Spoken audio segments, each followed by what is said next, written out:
Hello. Hi, Florencia. Ah, you can hear me good. I wasn't sure if you could hear me. I can hear and see you just fine.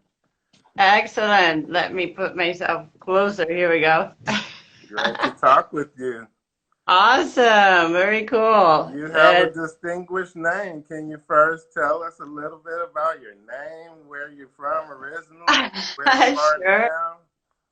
Sure. So I was born and raised in Spain, and my father was French Italian, and my mother's American, which means that she's Norwegian, Irish, English, and French.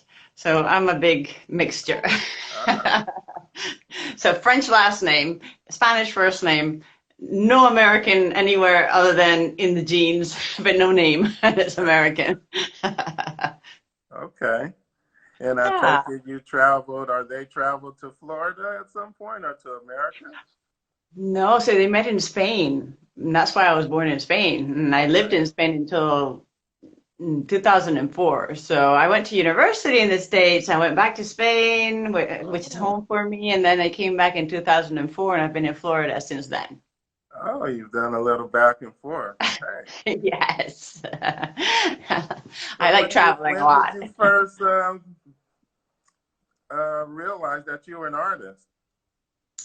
When did I realize I was an artist? I think I just always was. I don't know that there was a moment that I thought I was, now I'm an artist, although I did have to make a decision to become a full-time artist because I didn't study to become an artist. I just sort of was.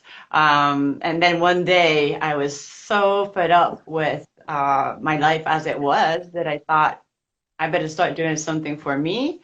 And I just want to paint. That's all I wanted to do. So at one point, it was a decision I had to make. I had to decide to either do what made me happy or keep working for the man, right?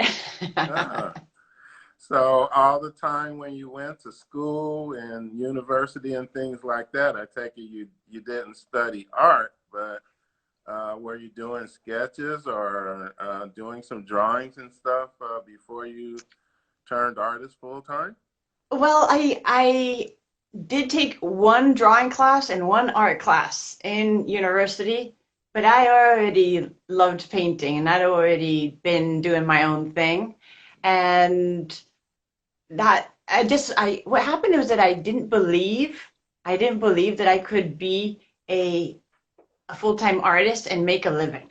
And we all have this limiting belief that you probably can't make it as an artist. You would be the starving artist, and I didn't want to be that. And my mom was like, get a real job, do something that brings in the money. You can always do art as a hobby. And so I thought, okay, I'll listen to my mom. She knows best, right? We always think our parents know best, and they really have our best interest at heart.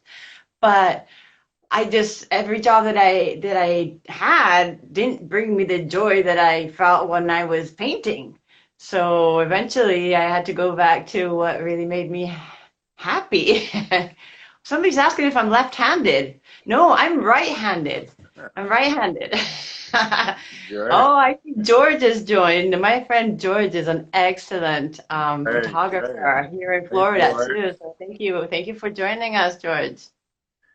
Well, you mentioned the word joy. That's right up my alley. I believe that when people are doing their art form, that's their shot at joy in life. And like you mentioned, a Mhm. lot of time that gets shot down by society or parents or the environment that we grew up in. But I acknowledge you for sticking what brings you joy, and now you're living it full out. I am. It took a while though. It didn't happen early on. I wish it had sometimes, but then I always think there was a reason it didn't happen before, and I think I had to go through all the things that I went through to get to where I am now. And I just started 2014.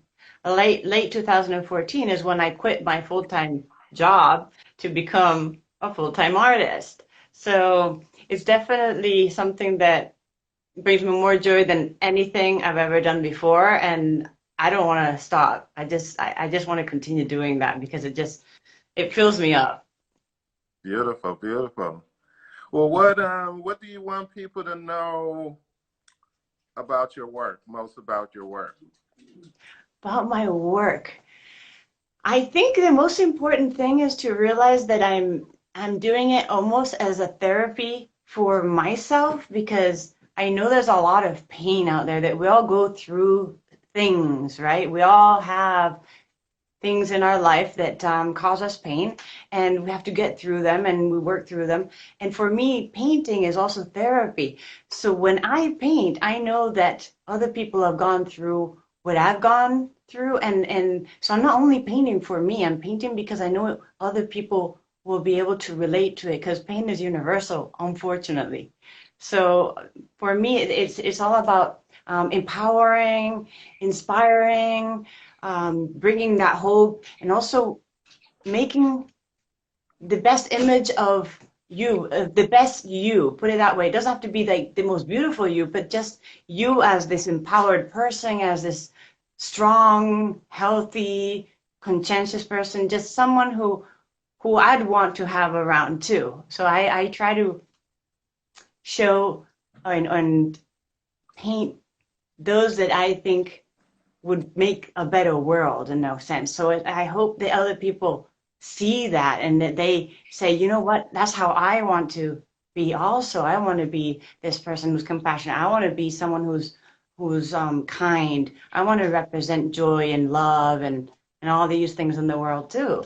So I think that's basically it's are the messages that I try to transmit, that we're not broken, that we're not flawed somehow, that we're perfectly imperfect and that we're okay with that. You know, that, All right. yeah, I have actually, I didn't know if you had all the images, or I can't remember what images I sent you. So I have a few Feel free here. to show us some. I'm sure Yeah, that. look, this one, for example, Hmm. it's a little hard to see, but this one's called Not Broken. And I'm not sure if you're familiar with the Japanese tradition of kintsugi. Kintsugi is where when pottery breaks or something ceramic breaks, instead of Okay. discarding it Yeah. because it's broken, they put it back together, join it all up with gold. So now Yeah. it's more valuable for what it's been through. And this is how I want us to think about our brokenness, is that we're not actually broken. We just had a lot of experiences that make us who we are now, and that we need to celebrate that rather than feeling ashamed or feeling broken. I don't want anyone to feel broken. Yeah. When you get broken and put back together with gold like that, it's even stronger and more Right? beautiful when you come out on the other side. Exactly, exactly. They repair it with somebody said repair it with gold. Well, it's either gold or any noble metal. So it could be silver, it could be copper, it could be any noble metal that obviously enhances its value. Right. Right. And you were the big piece behind you. I know you mentioned that you were making pieces that demonstrate strength and courage for these Right? times now, and they're pretty huge pieces. I think you mentioned that you've been working in some very large pieces, but you I should do probably have move some out of the way so smaller you ones can as see it well. a little. Yeah, so what it is that, sorry, I'm moving this bag around so that we're not bumping into it. What it is that this one here, for example, is painted directly on an area rug, and I love playing with the designs within the rugs. So I, this is actually one of the smaller ones, and I have another one behind that I'm covering up that you can see, sort of see the sides, and I didn't think you could see it because I didn't think the lens of the camera was so wide. But the one that I'm painting behind is actually Oprah. So I try to paint people who I find are inspiring, who are doing good for others, who are always positive and just trying to put out great messages themselves. And this one is nobody in specific, but I call this one Love Healer. So I have been during this weird stage that we're in. I don't even want Right. to give it a name. Um, I've been painting things that I think will help people feel hopeful and not feel defeated by this and not feel like it's doom and gloom because we have enough of that and all that fear that's around. So I've thought of doing images that are empowering in that sense. Like I always do anyway, but now they're even bigger. So I've been doing some meditations during this time, and one of them is about love and about just healing the earth, Mother Earth, with a code of love, just embracing the whole earth with this love, like showering it with love and just spreading that, and it pushes out all this other crap that we don't want. So it's all That's been about definitely needed love right and now. healing and all of that. So this one represents that. Yes. Got it. Got it. So, what's some of the latest works that you've done? And like you just mentioned, you want to do things new that's going to encompass everyone in love. Do you Mhm. have some ideas, or have you started working on those yet? Well, but all these are part of the series that I'm doing during this time. I've done, I'm working on my sixth piece that is on Arab rug, and they're all. This was the smallest, which is 6 feet by 4 feet. You can't see the whole thing, but let's see. It's actually taller, and it has clips at the top, and it goes all the way down to the ground. So it's actually quite large, but the other ones are even larger. So the other ones that I've done are 8 feet by 5 feet, 7 feet by 5 feet. So they're bigger. And the round one is the first round, the one that I'm doing is 5 feet by 5 feet. Hmm. And I want to do a series of 10. So I'm on my sixth. I have four to go. I have another rug that I've already decided what I'm going to paint on, and I'm going to order a few more.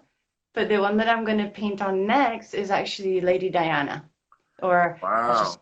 yes, Now Lady tell Di. me, are all of them going to be done on huge area rugs like that one? Yes, and I think it's going to have a better impact. Let's say it's going to have that wow effect because of the size. And I can just imagine, I'm a very visual person, obviously. I can just imagine going into a large space that has these huge rugs all around. Imagine seeing huge heads everywhere, all these faces, and hopefully all inspiring images. And some are known, some are not known, some are out of my head. But just seeing all this power and this love and this, I don't know, inspiring images. I can't even describe it. I get excited talking about it. Yeah, well, I But that's love what the I want to do. background of the rugs that you paint on. I will assume that some are Indian or have that kind of flavor. I'm a big fan of paisley myself, Right? as you see on my shirt. Yes, And there you go. that's kind Uh-huh, of uh-huh. depicted on big rugs and stuff sometimes. Yeah. Yes, yes. Well, I'm very into symmetry. There's something about symmetry that just, it's just the way my brain works, and so I love the fact that I'm doing like a two-sided. It's almost like a perfect symmetric figure, but in a sense, it's never going to be perfect, which we aren't either. We try to be symmetric, but we're never going to be perfectly symmetric. But there's something about the images sort of following our own features and just incorporating those images into it and working with the colors that are already there. Because what I'm doing is actually using lights and darks. So I'm really basically using black and white, a little bit of color. This one I have a little bit more color, but it's in the eyes. But all this other color is actually in the design of the carpet. Right. So I don't have to add much color. All I'm doing is doing highlights and lowlights and bringing out the dimension through that. Mhm.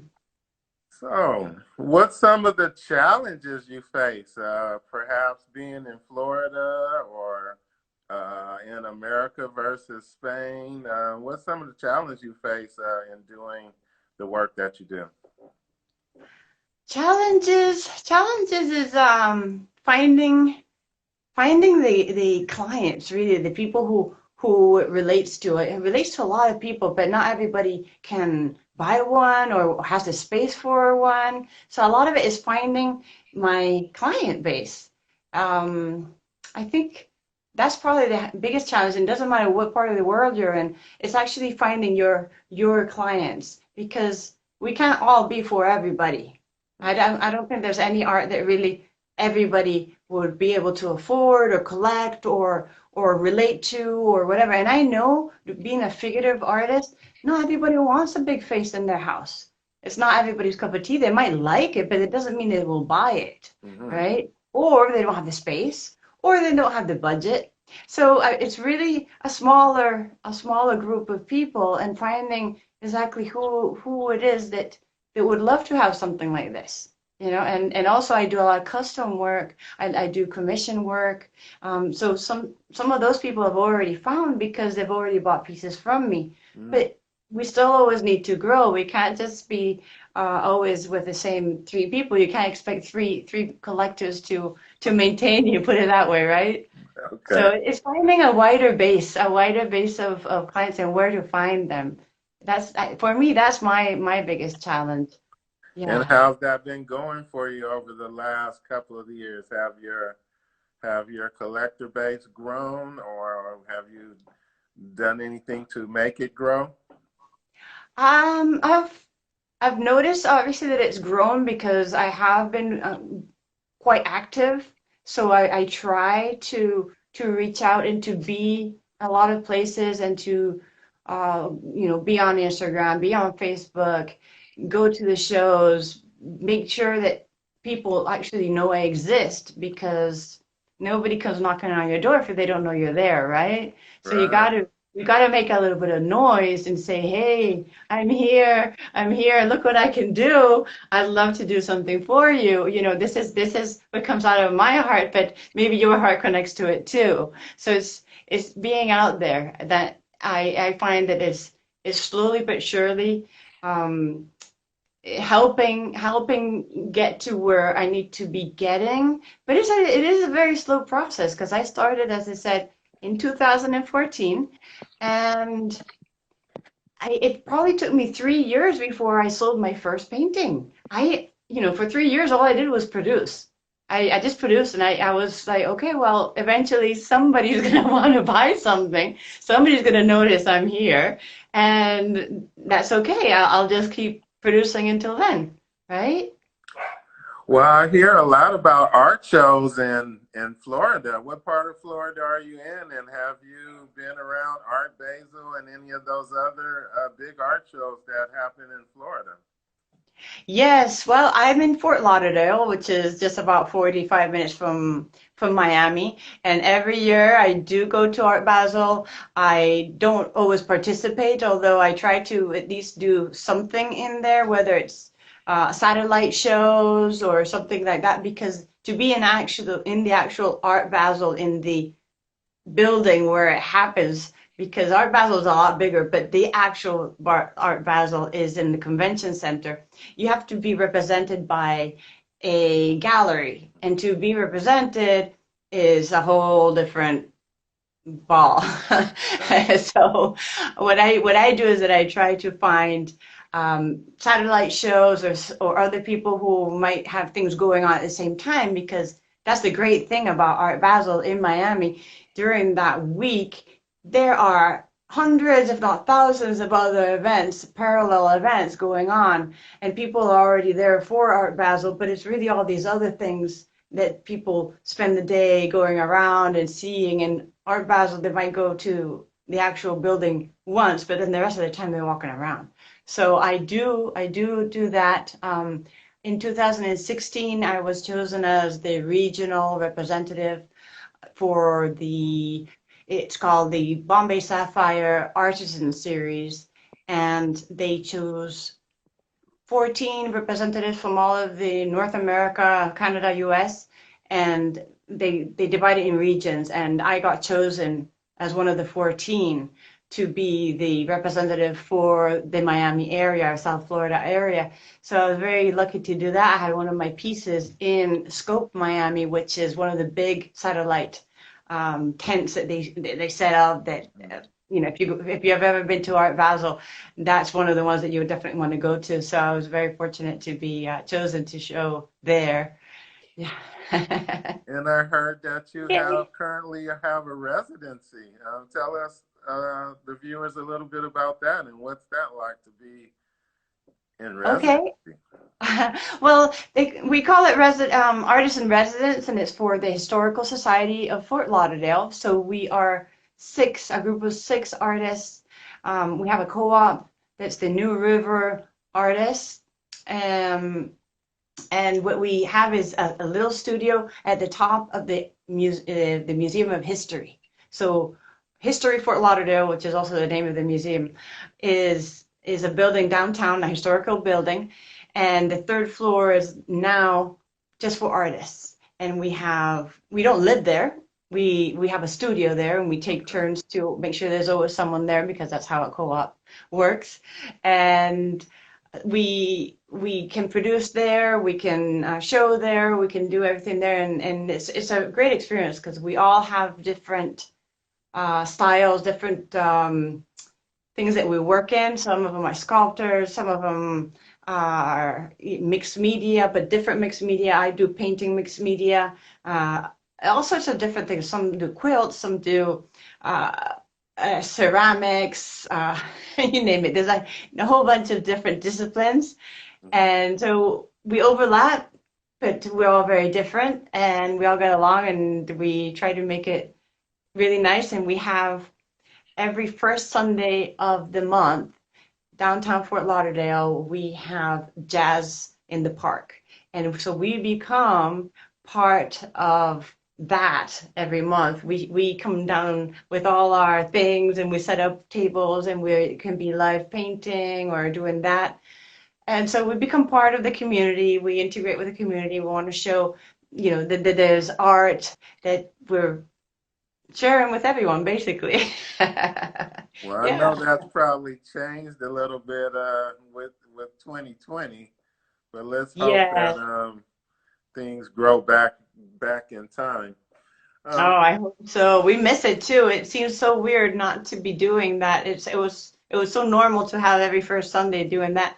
And I also do live painting during Art Walk. So Fort Lauderdale has an art walk every last Saturday of the month, and I do live painting during that. And I love live it's one paint. of the things that brings me the most joy is being able to paint out with the people because I Yes, don't get much joy, contact with joy. anybody. Yes. Yes. Yes, it's incredible. I love getting the feedback. I love interacting with the people. And you know how it is with artists. We're stuck at home. Most of the time, we're just in our studios, our heads stuck in the canvas, Right. and we're not seeing anyone. We don't have a 9 to 5 job where we relate to people all the time, and you're not out in the public unless you're doing a show or unless you're doing some activity like being an art walk. So for me, being an art walk is my chance to sort of be with the people. Okay. Well, I know you're a multidisciplinary or multimedia artist. Is there any kind of medium that you haven't worked a lot with yet that you plan to do more of in the future, or something that new that you want to try? How has your work kind of transformed or changed over time? Well, that's a very big question. Okay, let's see. I'll break it down. How has my work evolved? I started out because I used to work in interior design, and I had a lot of fabric and wallpaper samples that used to be disposed of, and I would take them home. Basically, I collected anything that was no longer useful, like the old books, when they change them out for the season, or after a project when they don't need the samples anymore. I would collect them and take them home, and eventually I actually had to make something with it, right? So this is before I even started painting. And then I thought, well, what can I make with this? So I started thinking, and the first thing that I made was a tree of life, which had a wire structure that I made with some wire that I had at home that was pico wire that I had to strip and make this tree out of. And then I put fabric on it, right? Marcela, my friend Marcela is on there. She's seen it. She likes that one too. And so I ended up putting all this fabric on this wire structure, and then I hung it on, or I attached it to wood, so it has a big wood base. That was my first piece. And I didn't even integrate any painting onto that, other than the fact that the wood was painted on black, the background. And then I kept thinking, what else can I use all this beautiful fabric in? And for me, it just was like, oh, well, I'll just paint women and dress them. So, so I started painting the figure of the woman. Then the background became wallpaper samples that I collage, which I still do it that way for a lot of my other paintings, not these, but my other ones. And anything that they wore is fabric. So collage fabric samples again that I put together and try to make it all look like one thing, although it's a whole patchwork of different fabrics. And so then I started experimenting with some resin. So I did some pieces where I put resin over top, Mm. not on the mixed media ones because the fabric gets soaked and it changes the color too much. So I didn't do that. But I did start doing a little bit of pouring. You know, when pouring just started and everybody was pouring, and it was really cool because it was very fluid and it was very unpredictable. Well, Right. it became too unpredictable for me. I needed to be able to control it a little bit more. I did a few of those and I thought, yeah, it's great, but I think I'm going to stick to something that I can control a little bit more. So I kept doing my portraits, and then I started painting on fabric. Fabric for me is it's like magical because it has the texture, it has color, it has a feel to it. It's just great. I love the fact that I can integrate it into the painting. So I have, let's see, what else did I paint on fabric that I might be able to show you? So this one, for example, this one's Pride. Ah. And so Pride is painted on, I don't know if you can see that fabric. So that part that I'm showing you is the Uh-huh. fabric. I was given this fabric and I kept staring at it thinking, what does it remind me of? What do I see in this fabric? And I kept thinking of woven things. It looks like something that was woven. And then I thought, wait, these are like the baskets that the natives do. And so it kind of all came that way. So I find inspiration in the actual fabric itself. So that was like another sort of whole section that I've done, a whole series that I've done that's just on fabric, and I paint directly on the fabric. And then I started with these. Just the first one that I did was at the New Year, and during this crazy period, I did four more, working on the fifth that I've done during this period. So it's just a constant experimenting, checking out new things I can paint on. I don't do any pencil work, and I'm not sure if I like it or have the patience for it, because with paint I can cover so much more faster and I can just get the immediate result. I think with pencil, yeah, it just takes so long. It seems like it would because I don't know because I've not done it, but it just seems like it's way too tedious for me. I can do the same sort of detail with paint, and for me, just it goes faster. So I'm a little impatient in that sense. How about clay? How about clay and sculpture? I haven't now. I did like when I was in school and in high school or whatever, and they have you do a bit of everything. I did a little bit of clay, but yeah, I could maybe, but still, I didn't connect with the clay as much. I just want to get my hands on color. I love color, in case Clay it is, doesn't is show. probably a longer process for you too. Takes more time. And I'm also a makeup artist, a professional makeup artist. So I'm constantly working with color, the shading, the light, the texture, all of that is just it comes natural to me. So that's the same thing that I do with my paintings. And I Hmm. think that's why I stick to what feels natural. Okay. What's the most memorable experience or reaction you've had to someone have to your work? Most memorable reaction of someone to your work? I think the most memorable would have to be this past February, early February. I was invited to participate in a show in the United Arab Emirates. Mm. And I flew out to Dubai, and just north of Dubai, there's a place that's called Ras Al Khaimah, and they have an annual fine arts festival.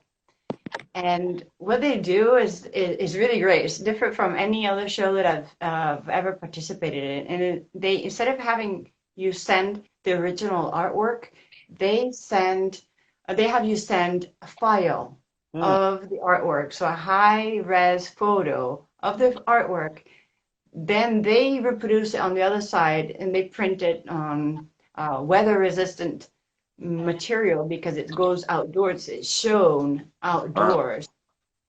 And so what was really amazing is that nobody got to see it until the inaugural opening, the inauguration of the festival, which they put on a huge, huge celebration. The Sheikh is there. Everybody and anybody who's anybody is there for the Emirate, right? And so I got there and I was looking around because it was outdoors and it's like a labyrinth. You would just walk around this huge place that they've dedicated to art for this festival, and you walking around the sand because it's in the desert. It's actually in the sand with the constructions and everything. But you're walking in sand, so you have to walk in flats. So you've got a really nice dress on, but you can't wear heels. You have to wear flats because otherwise you'll fall on your face. And so I'm here and walking around, and when I turn around the corner, I see my piece, and it was not broken. It was this piece that I showed you before. This one, which the original size of this one is 4 feet by 4 feet. They had made it over 10 feet by 10 feet. It was like a billboard. It was huge. And what they hadn't told us, it was that the sheik was going to be walking around. They told us the night of that the sheik was going to be walking around and possibly stopping to talk to some of the artists. So I stood next to my artwork, in place, waiting, and around the corner comes the sheik with all his following. Okay. And he comes up to my painting and he takes my hand and he says, "Thank you for coming. Tell me about your artwork." And he held my hand for a while. I was like, wow, I thought this was zero contact. Like, I'd been told, that the men were supposed to touch women. It's a whole different culture. You don't approach them. They have to talk to you. It was all very like, and this Sheik, he is so nice. He is so welcoming, so charming. He held my hand like he knew me for my whole life. And he just said, welcome and tell me about this. And he was sincerely wanting to know about it, interested in my piece of art. So I got to tell him the whole story about kintsugi and the backstory about what inspired this art piece. And we had a little conversation. And I've never had anyone, obviously anyone of that importance, stop and want to know about my artwork. So it was a memory that I'm gonna keep forever. It was, yeah, I think it was the best reaction I had because I had no idea he was gonna stop and see my artwork. There were hundreds of other pieces he could have stopped at, and he actually stopped at mine. I had my 2 minutes of fame. Even held your hand too. He held my hand. He touched my arm afterwards. I was like, "Whoa, what's going on?" I mean, I'm fine with it. I just didn't think they did that. It was really, really nice. I'm going to try to go again next year. That's how much I liked it. Okay. Yeah. Well, tell us about some things that you've learned along the way in your journey as an artist. Ah, things that I learned. I learned a lot of things, and I got my dog here who wants all the attention. Chico, Yeah, not mine now. is in the background doing her Right? thing as well. I've learned that really what matters is to do what you want to do. So here he is. He wanted to say hi. He was like so anxious to get up. So there's Chico.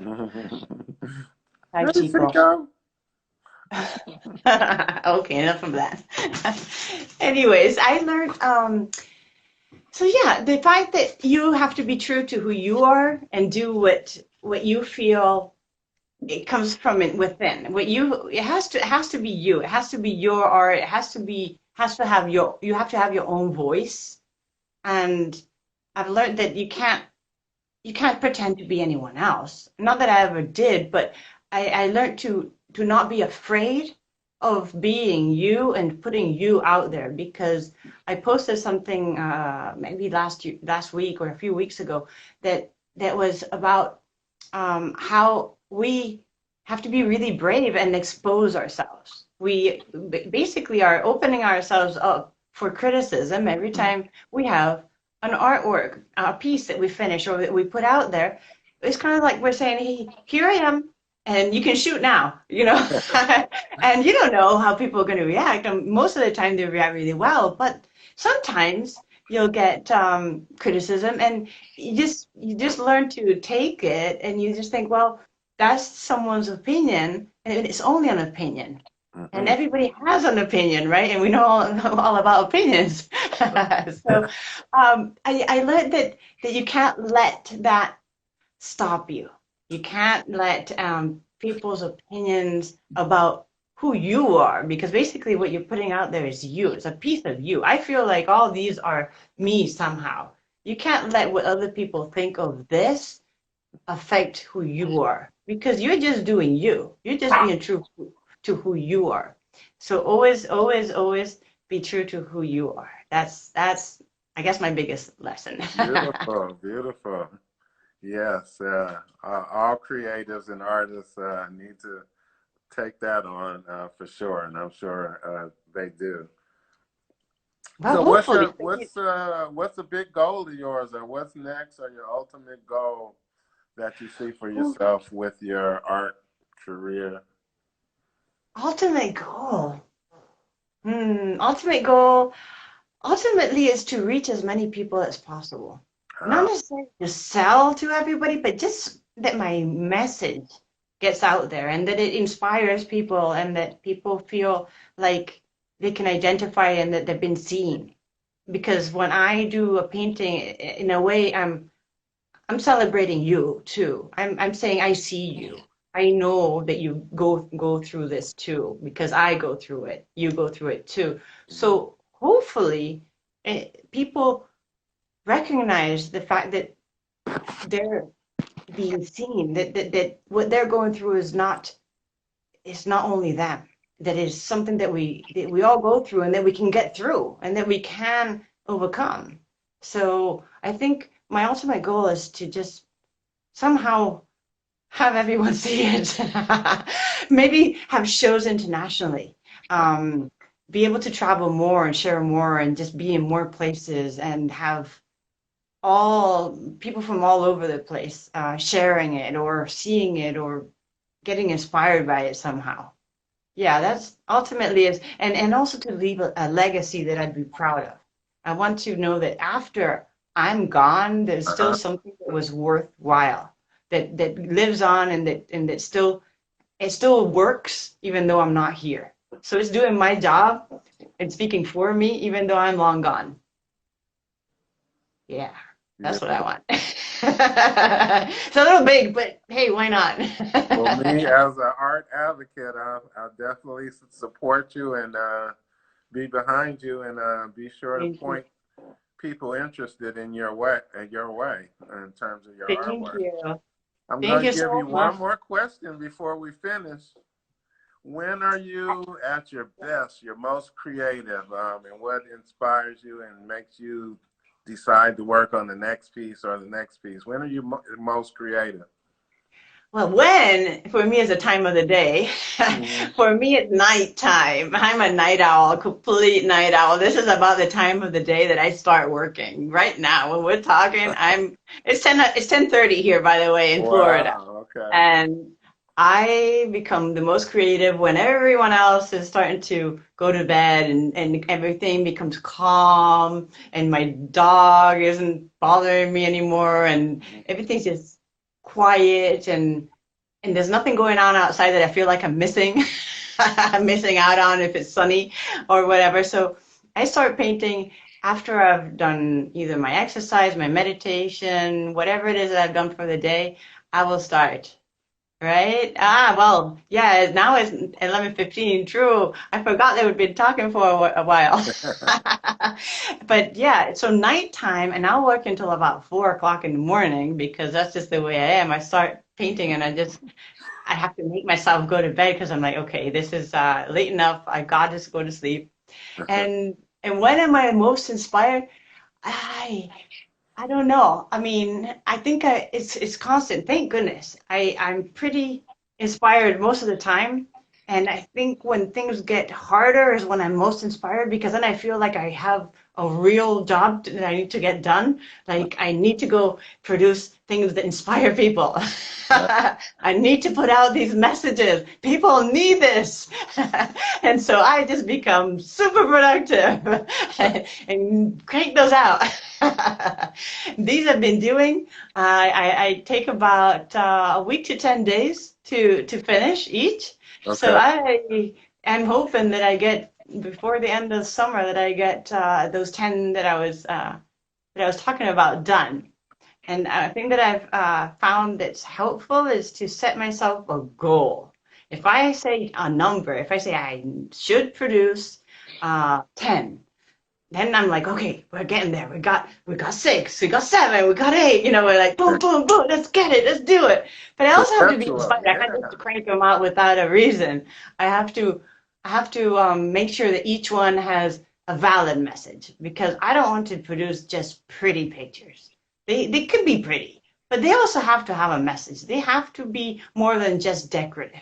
They have to have a meaning. They have to inspire. They have to have some soul to it or some heart to it. There has to be something more than just, oh, that's nice.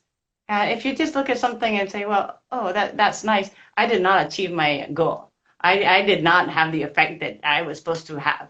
I need someone to look at it and go, wow, I can identify that. I needed to hear that today. Or this image brings out the strength in me. Because I really think that we need that sort of boost. We need to have something that kind of gives us a little push or that reminds us of our own inner strength because we all have it. We just forgot it, right? We kind of got all this ugliness going on around and we kind of start getting smaller and smaller and smaller, but we're actually really big. We are big. We have all this energy and we have all this that we can do, even though we feel like we don't have control on anything. It's we have control over how we react to it. We can do whatever we can do within us, and we also have the ability to love everyone, to share with everyone, to care, to be empathic, to do all these other things that don't require money and they don't require really anything other than a little effort and a smile. And we can do all these things. So it's just a little reminder. I think I need to put out all those little reminders. Well, I love your message, and yeah, life Thank on you. Earth without art is just like art gives us Right? beauty and really makes life livable.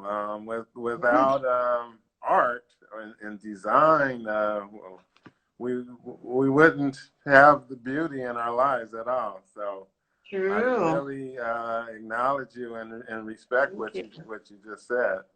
Thank And you. your work is awesome. Any last words of parting? It's been very Well, just to informative let people talking to know, sure, just to let people know that if they do want to see more of my artwork, I'm on Art by Florencia on Instagram and on Facebook.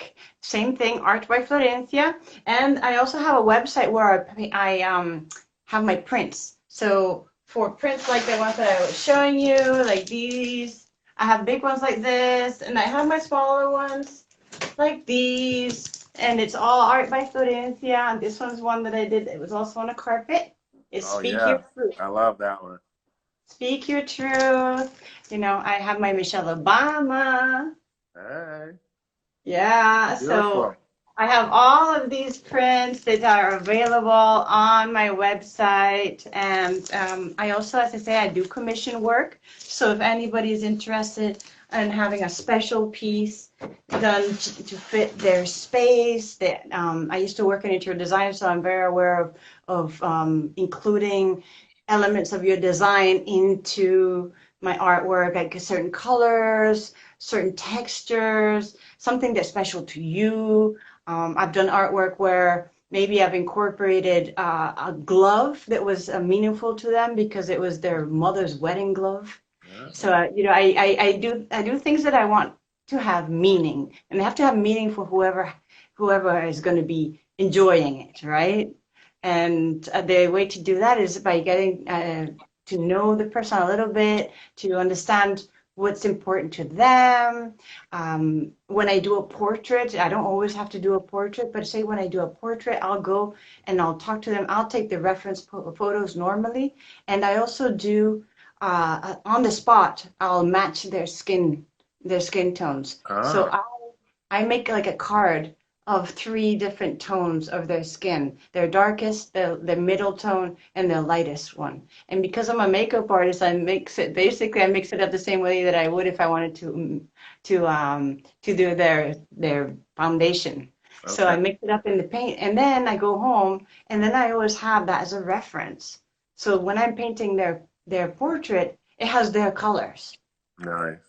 Yeah, they're like their actual skin tone. So I don't, you don't get a painting in 2 months' time that kind of looks like you, but the colors are completely off. You know, like you look yellow, or you look pink because the photo was pink, or you just look like ashen or whatever. You know, you don't want to look like that. You want to look at your best, and you want to look radiant, and you want to look happy, and you want something that reminds you of your best self. So I try to do that. Well, you got some nice comments here. Miss Thank Taboo, you. These are she all said my peeps. A she lot of my loves the peeps. Michelle Obama print that you sent her. Thank you. That's Miss Taboo. She's Crystal Lemon a loves your wonderful artwork. writer. Mm? Crystal Lemon loves your artwork. Yeah, Oh, thank you you. got some nice comments here, and it was very informative and inspiring to talk with you. And Thank thanks you. for joining Joy Fanatic Foundation on Arts in Action Online tonight.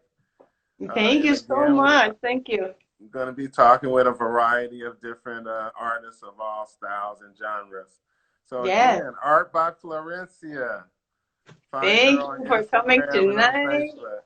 Thank you Thank so you for much. everyone who joined us, and you know, keep following us, both Joy Fanatic Foundation, Art by Florencia. Hopefully, one day I can come out to LA and meet you in person, and we Yes. can maybe have a show or something that we can work on. You Yeah. know, You mentioned joy about 4 times of in course, it's all about joy, the introduction. joy of living, the joy of art, Yeah. joy. That's what makes it all worthwhile. You got to have that joy, the love, the sharing, the excitement. You see, look how excited I get just talking about it.